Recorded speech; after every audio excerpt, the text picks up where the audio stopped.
English literature পড়তে গিয়ে তোমরা কমবেশি সকলেই সলিলকি শব্দটার সাথে পরিচিত হয়েছো।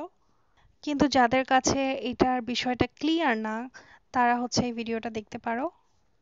আজকের ভিডিওতে আমরা কথা বলবো সলিলকি নিয়ে, ঠিক আছে? তো চলো, লেটস স্টার্ট।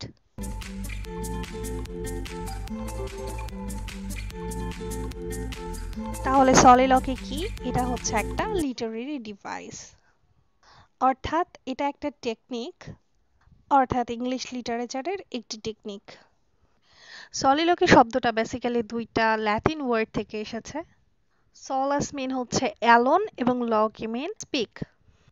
অর্থাৎ এখানে সলিলকি কথাটার সহজ মানে হচ্ছে টকিং টু ওয়ানসেলফ, অর্থাৎ নিজেই নিজের সাথে কথা বলা। সলিলকি হচ্ছে একটা কাইন্ড অফ মোনোলগ। মোনোলগও হচ্ছে একটা সিঙ্গেল ক্যারেক্টার যে নিজের সাথে নিজে কথা বলে।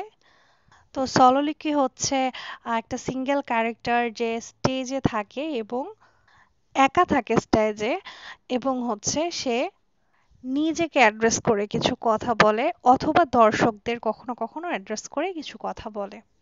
তাহলে এখানে আমরা সলিলকি আর মনোলগের মধ্যে পার্থক্য কি দেখলাম? মনোলগ হচ্ছে এমন একটা ক্যারেক্টার যে শুধু নিজের সাথেই কথা বলে, কিন্তু সলিলকি হচ্ছে এমন একটা ক্যারেক্টার যে কিনা স্টেজে নিজের সাথেও কথা বলতে পারে এবং দর্শকদেরও অ্যাড্রেস করে কথা বলতে পারে, তবে সে স্টেজে একা থাকবে।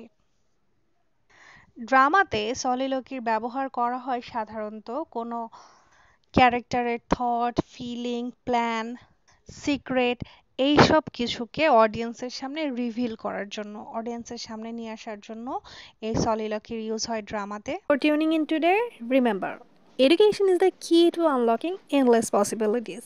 Let's keep learning, growing, and inspiring each other. Stay curious, and until next time, keep exploring.